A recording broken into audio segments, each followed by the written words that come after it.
नमस्कार दोस्तों, कैसे हैं आप सब लोग। मेरी सभी लास्ट वीडियोस को लाइक और अंत तक देखने के लिए और सब्सक्राइब करने के लिए आप लोगों का बहुत बहुत धन्यवाद। दोस्तों, मेरी सभी वीडियोस में हम लोगों का पर्पस यही होता है कि आप लोगों के परिवारों में रिश्ते और मैरिजेस होने में आप लोगों को आसानी हो। इसी कड़ी में मैं आप लोगों से आज एक बात और करने जाऊंगा। दोस्तों, जैसे कि हम लोगों ने देखा कि रेशो मैरिजेस की कम हो रही है, ऐसे ही मैंने कुछ डाटाज और देखे। हमारे इंडिया में अगर हम लड़कियों की पॉपुलेशन, लड़कियों की रेशो की बात करें तो वो दिन बर दिन कम होती जा रही है।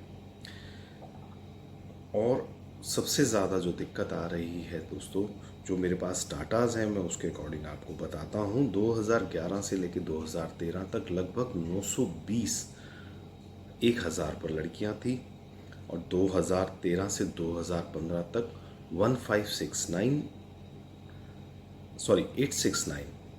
रेशो था आफ्टर 1000।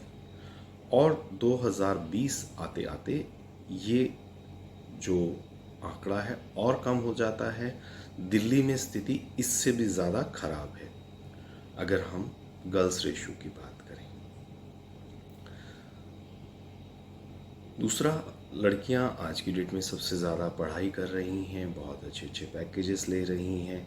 बहुत छोटी सी उम्र में ही उनके पैकेजेस बहुत अच्छे हैं। मेरे पास एक प्रोफाइल थी जिसका मैंने कुछ समय पहले ही हम लोगों के यहाँ से मैरिजेस हुई। उस लड़की का लगभग 27-28 साल की उम्र थी और उसका पैकेज लगभग 50 लाख था। और हमने उस परिवार से डिस्कशन किया, उसको समझाया, तो उन्होंने समझा हमारी बात को और उन्होंने अपनी लड़की का पैकेज थोड़ा सा कम करके शो किया, जिस वजह से उनको परिवार मिलने में थोड़ी सी आसानी हो गई। हम आपसे ये नहीं कह रहे कि आप लोग झूठ बोलें या कोई गलत बात बोलें, लेकिन झूठ बोलना वो फ़ायदेमंद होता है जिससे किसी का फ़ायदा होता हो। अब उम्र कम थी और पैकेज ज़्यादा था, जिस वजह से उनको लाइफ पार्टनर मिलने में परेशानी ज़्यादा हो रही थी। पैकेज कम किया, आफ्टर मैरिज उन लोगों को पता चला तो वो लोग हैप्पी ही हुए, नुकसान तो किसी को कुछ नहीं हुआ। इसमें जो सबसे ज़्यादा ज़रूरत लड़के को भी समझ आती है, लड़का भी देखता है कि अगर लड़की का पैकेज उससे ज़्यादा है तो वो पहले ही आगे बढ़ने से इनकार कर देता है। दोस्तों, ये बहुत छोटी छोटी सी बातें हैं जो हम आप लोगों के साथ टाइम टू टाइम अपनी समझ से डिस्कस करते हैं। ये जो रेशो है वो कम है। मैं एक छोटा सा एग्जांपल और लेके चलूँगा इसके साथ ही आपके साथ। चाइना की अगर हम बात करते हैं तो चाइना में ये रेशो और भी ज़्यादा ख़राब है। वहाँ भी लड़कियाँ यहाँ की लड़कियों की तरह अच्छी प्रोग्रेस कर रही हैं पढ़ाई में और सभी क्षेत्रों में। साथ के साथ उनको जब लाइफ पार्टनर ढूंढना पड़ता है तो उनको वो भी दिक्कत आती है। उनको 10 से 20 साल बड़ा लड़का ही चूज़ करने के लिए मिलता है, क्योंकि लड़के जो हैं उनकी एज में बराबर होने के बाद उनके फाइनेंशियल लेवल पर नहीं टिकते। दोस्तों, इसी खराब रेशो की वजह से चाइना में कुछ हद तक ये भी सुनने में आ रहा है सेकंड मैरिजेस लड़कियों के लिए 2 मैरिजेस करनी अलाउड होंगी एट ए टाइम। ये अभी कानून नहीं बना, लेकिन आने वाले समय में हो सकता है ये कानून भी बन जाए। दोस्तों, सिर्फ ये बातें आपसे शेयर करने का सिर्फ मकसद ये है कि हम और हमारा समाज किस तरफ जा रहे हैं और हमारी बातें किस तरफ जा रही हैं। हम लोगों ने बहुत सारी चीज़ें फॉरेन कंट्रीज से अडॉप्ट की हैं और हमें बाहर की चीज़ें बहुत अच्छी लगती हैं, लेकिन मुझे नहीं लगता कि आप लोगों को ये बात अच्छी लगेगी। मैरिजेस हमारे यहाँ बहुत एक पवित्र रिश्ता माना जाता है, बहुत उसकी रिस्पेक्ट की जाती है। इन्हीं चीज़ों के साथ हम जो आपसे बात कर रहे हैं, डिस्कशन यही है।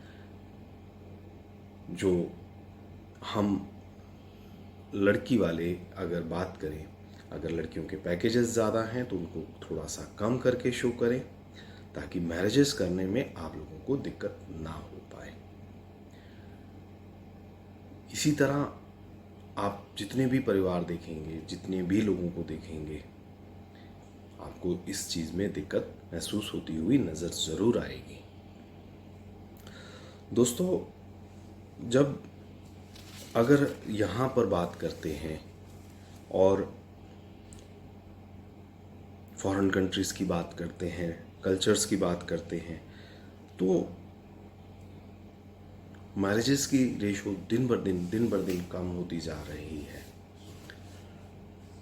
हम लोगों को सोचना है, समझना है कि किस तरह से हम लोगों को इन सब विषयों पर किस तरह से प्रोसीड करना है। हमारा टॉपिक रेशो को बढ़ाना या घटाना नहीं है।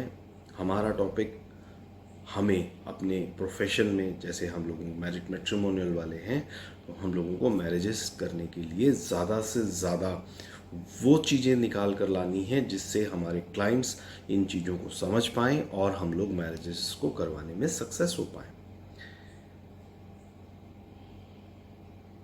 सबको पता है ये प्रॉब्लम्स हैं और इनके सॉल्यूशंस भी यही हैं। जैसा मैं हर वीडियोस में आप लोगों को कहता हूँ, एग्जांपल्स देता हूँ, हमें भी इसी तरह से कुछ ना कुछ अपनी प्रोफाइल्स में चेंजेस कर कर हमें किसी भी तरह से समझना होगा और इन चीज़ों को प्रोसीड कराना होगा, तभी हम लोगों को अपने रिश्ते परिवारों में मिल पाएंगे। अगर आप लोगों को मेरी बात समझ आ रही है तो इसमें आपके पास कोई भी और मेरे लिए सजेशन हो, कमेंट बॉक्स में आप लोग ज़रूर उसे कमेंट करें। Thank you.